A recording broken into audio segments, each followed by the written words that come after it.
Kick me. Kick me.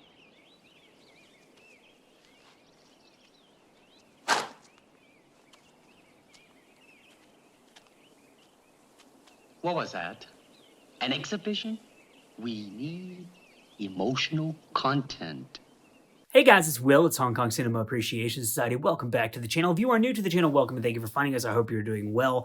If you are not subscribed, then you could subscribe. It would be much appreciated. Obviously, only do it if you like Blu-rays and Hong Kong cinema, martial arts movies, and Bruce freaking Lee, and all the other stuff that we talk about on this channel. This video in particular, give us a comment. Let me know what you think about this movie, what your impressions are of it. This is a huge video because I am reviewing Enter the Dragon, one of the most famous movies ever made. Probably the most famous martial arts film ever made. I would say definitely the most important martial arts film ever made, starring Bruce Lee, released on August 19th of 1973. So this week is the 50th anniversary of the release of this film. That's why I really wanted to review it for this week. Arrow obviously just put out their amazing Bruce Lee A Golden Harvest box set, which I did an unboxing of this week, which is just absolutely incredible. This was the first film that I watched off of it. This is the 40th anniversary Warner Brothers Blu-ray that Arrow was given special permission to include in the set, so it would have all of the Bruce Lee films in that set. So as you can see, if you pop this open, the disc is this. And so I actually have the Warner Brothers 40th anniversary Blu-ray edition. Shout out to FJ DeSanto, who actually sent this to me after he got the Criterion set. You can hear this kind of hard case here, but as you can see, the disc is the same. So it really is like the Warner Brothers 40th anniversary Blu-ray release just put into the Arrow set. And so I just wanted to show that to you so that you could see that.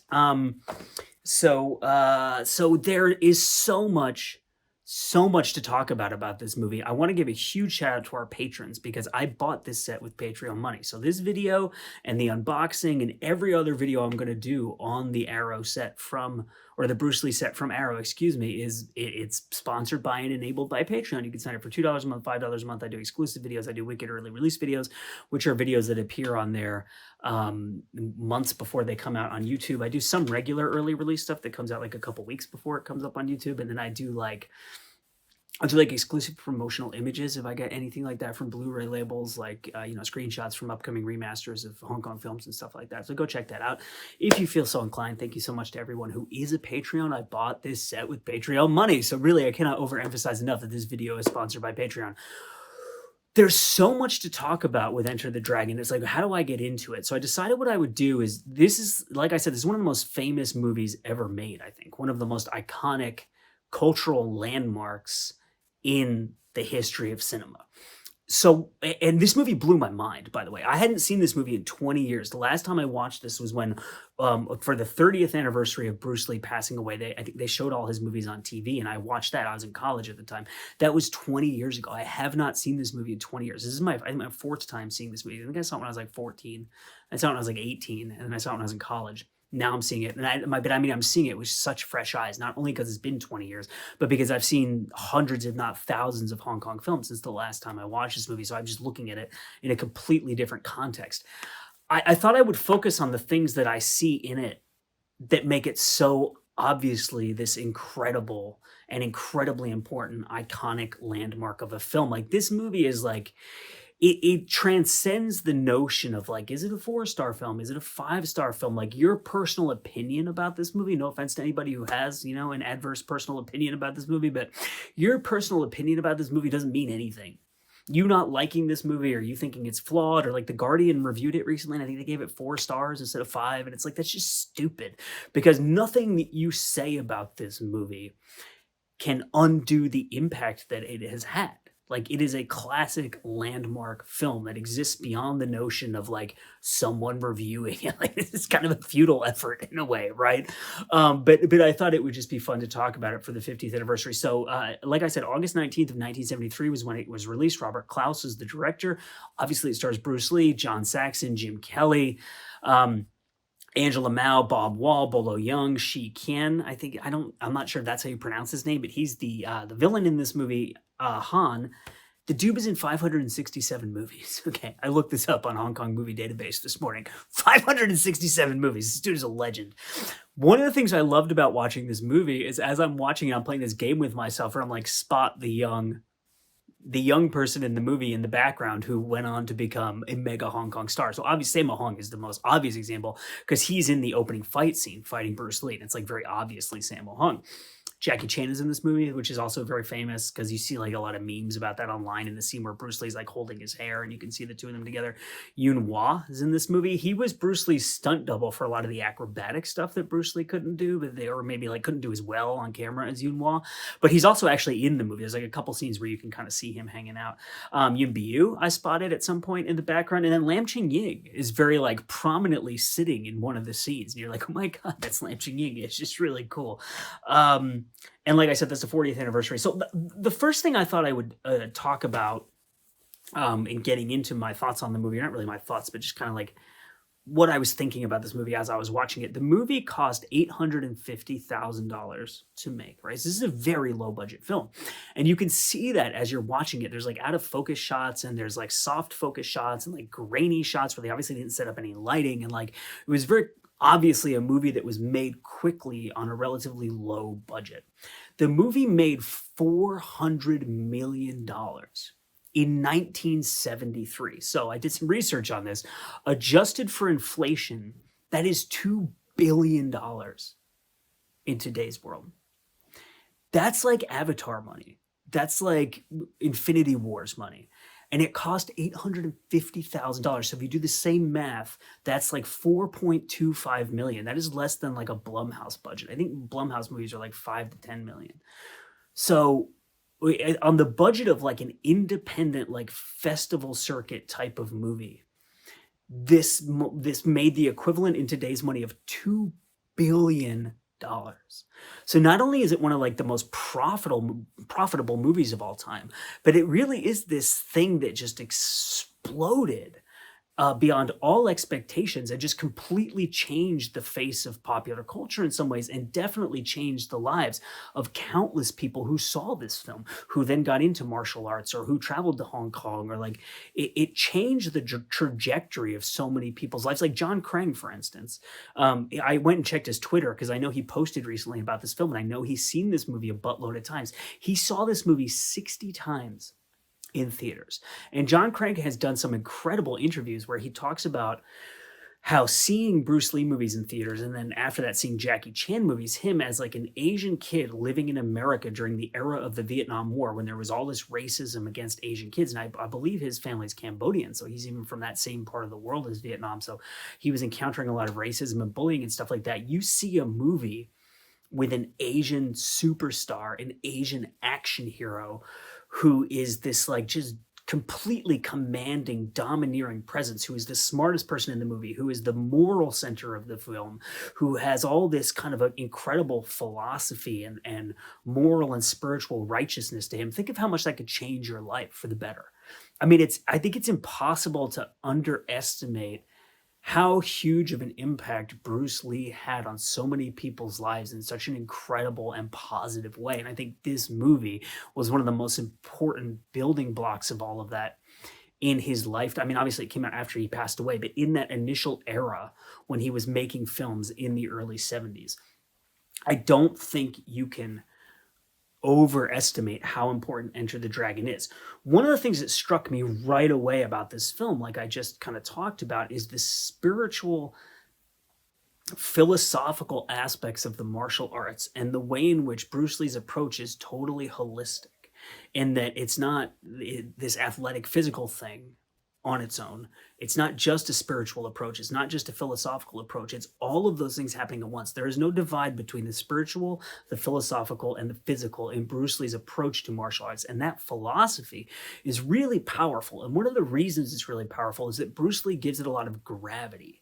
It doesn't seem like silly terminology mumbo jumbo that you would get in like a ridiculous fantasy type of movie where people are just kind of saying stuff to tie it into the mythology of the movie or something like that. It's like a real philosophy and a real spiritual approach to martial arts and a real approach to the physical aspects of martial arts that ties into the way that Bruce Lee actually lived. And he gives it so much gravity and so much emotional weight that it becomes like this really intense moral core to the film that a lot of films of this nature don't really have. And you can tell that that's one of the things that very obviously sets this film and Bruce Lee's films in general apart from other films from the era and from the genre. It's him in the center of the movie with this conviction and with this belief system that kind of pervades everything in the film. Like everything in this movie is touched by this belief system that the Bruce Lee character and Bruce Lee himself is espousing within the film. And you do see influence from like Shaw Brothers movies in this, because you have like the maniacal villain who has this crazy plan, who's totally eccentric, who has like, puts weapons on his hands and has this army and lives on this island and like all this other stuff, right? But it's, it's set in the modern era. And in addition to being set in the modern era, there's a lot of location photography. And again, you have Bruce Lee grounding the movie and centering the movie. So it has a lot more gravity, emotional weight, philosophical and spiritual content that is grounded and given emotional weight than you would in a Shaw Brothers film. And I think that's one of the things that really sets it apart, is that it's a recognizable real world. It's not sets, it's not fantasy, it's not a period piece. You also have this huge James Bond influence on this film. Like very clearly, like the Bruce Lee character is basically the James Bond character. Think about Dr. No. In Dr. No, you have this maniacal villain with this insane plan who owns an island, who has his own army, right? This is exactly what's happening in this movie. He's got an underground laboratory / lair with all this high-tech stuff in it, just like in this movie where Dr. No, not Dr. No, Han on the island has the underground lair with the laboratory where he's doing all his nefarious stuff, right? And so very clear parallels with Dr. No, and it has this very kind of James Bond thing in general. It has like exploitation film qualities as well, because the setup of the plot is that you have, Han is finding these really attractive women and he's hooking them on drugs, which is a very 70s thing, right? The pervasive drug culture of like the post-hippie era and all that stuff, right? And you see like, there's that scene where they're like, there's all these women with like psychedelic paint on their faces doing drugs and listening to psychedelic music, and like, there's all these psychedelic colors in the room. And so it's kind of playing on that thing too. You have the Jim Kelly character. Jim Kelly's a Black American actor, so you have that kind of blaxploitation angle to it too, and like the Black Panther thing. And I'll talk about that more in a minute, because I have a lot to say about the kind of like the relationship between his character, the Bruce Lee character, the content of the film as a whole. But the movie is like tapping into all these cultural things that were happening at the time and tying them all together, but it's all given true, genuine, meaningful, emotional weight by Bruce Lee. And so it makes it stand out from an era in which you had a lot of these other things going on. Like in a way, it's kind of a tourist film too. It has this aspect of like, because in the 60s and 70s, you start getting a lot of these movies, like the James Bond films are a great example of this, where they're taking you to exotic locations, and that's part of the appeal of the film. Like in Dr. No is in Jamaica, and then the From Russia with Love, they go to Istanbul, and like in all those early James Bond movies, like in Goldfinger, they go to Miami, and there's all these exotic locations, right? And so part of what appeals to you about the film is going to another place, seeing the exotic kind of culture of it, rather than seeing like the day-to-day life of it, right? Like the martial arts, and like they're taking the rickshaws in Hong Kong, and they're showing you like those aspects of the culture, like the people who live on boats out in the harbor and stuff like that. And there's like a Chinese dragon dance, and they're eating like Chinese food. It's almost like in Temple of Doom, when they're having that feast in the temple and everyone's like being weird about the food. And you see the Jim Kelly character like turning down a bunch of food they try to give him, and he's like, I'll eat something when it looks like my stomach can take it, kind of thing, right? But at the same time, you have Bruce Lee as the lead. And so the movie never veers into this territory of turning the Asian cultural aspect of it into this exotic kind of thing that only exists as a tourist kind of thing to draw in the audience. Because Bruce Lee, I mean, this movie is so much about the culture. Like, this movie is a supreme example of film as a means of cultural preservation and transmission through the Bruce Lee character. He is trying to preserve his perception and his belief on martial arts, the way that ties into Hong Kong culture and traditional Chinese culture. He's trying to preserve that in this film and transmit that to a global audience as a way of kind of spreading this message. And with him in the central role, with him as like the smartest character in this movie, with him beating up like racist white characters, with the Jim Kelly character, and again, I'll talk about this more in a second, beating up racist white cops and that kind of stuff, like, this movie doesn't become like a just kind of generic exotic tourism type of film. It's always grounded and always focused on something higher than that, something more meaningful, and a genuine representation of culture and a genuine preservation of a belief system that was very important to Bruce Lee. So to talk about the Jim Kelly character, like I said, he's a Black American actor and he's a martial artist, and it shows him in his dojo, and he's surrounded by all Black martial artists, and there's like Rastafarian colors on the walls, and one of the guys has like a Rastafarian kind of patch on his outfit, his gi, while they're doing martial arts. And then it shows him going to the airport to go to Hong Kong, and these racist cops stop him, and they're surprised he has a passport. They're calling him racial slurs. They're trying to like prevent him from traveling abroad, and he beats this scene is incredible. This is, I guess, a tiny spoiler if you haven't seen Enter the Dragon. He beats the shit out of them and steals their police car. It is amazing to see Jim Kelly beat the shit out of these racist cops and steal their police car. But his character has so much agency and is given so much dignity and respect in this film that you see this kind of radical solidarity between the oppressed peoples of the world in this movie, with Bruce Lee representing the oppressed peoples of Asia and Jim Kelly as the oppressed Black Americans. And there's this scene where they get to Hong Kong and they're talking about how Han is really rich, and the Jim Kelly character looks out at all these really poor people in Hong Kong living on these boats, and he goes, "Ghetto." There, I wrote down the exact quote: "Ghettos are the same all over the world." And so there's like this class solidarity and this really strong sense of social class and oppression based on class, but also based on race, and social oppression based on race in multiple places throughout the world. And it's this like kind of global, like, and this is in a way, this very 70s thing when you had like all these socialist groups and communist groups. I'm not saying that Bruce Lee is obviously socialist or communist or anything like that, but and then you have like the Black Panthers and stuff like that. And this kind of global notion of like solidarity of working and oppressed peoples against like the oligarchical class. And that's very pervasive throughout this film, even though it's kind of an undercurrent, because really what you're following is like the plot of the film. But this is something that is reiterated consistently throughout different characters in the films and their relationships with one another, that I thought was really, really cool. And really, really interesting to see. And again, you can see how that would play into this massive global appeal of this film, because it has something to say. And what it has to say is it's anti-racist, it's anti-classist, it's like all of these things. And the other thing that I was really impressed with by this movie, from just like a filmmaking standpoint, the craft of it, is that there's a lot going on in this movie, like a lot more than you would traditionally have in a standard kind of martial arts exploitation spy type of film, right? Because you have Bruce Lee, and Bruce Lee doesn't just have one bit of motivation, right? Like, he's asked to go to Han's Island first by his Sifu, because his Sifu says he was part of the same martial arts sect as us. He studied the same philosophy that you studied, but he turned bad with it, and he's a horrible person, and he went off and he's doing all these awful things, right? Then the government comes to him and they want him to go as like a secret agent or whatever, to go undercover to stop Han. So you've got these two pieces of motivation, because the government's trying to find evidence to prove the fact that Han is getting these women hooked on heroin and selling them as like sex slaves. Basically, it's a very dark movie, right?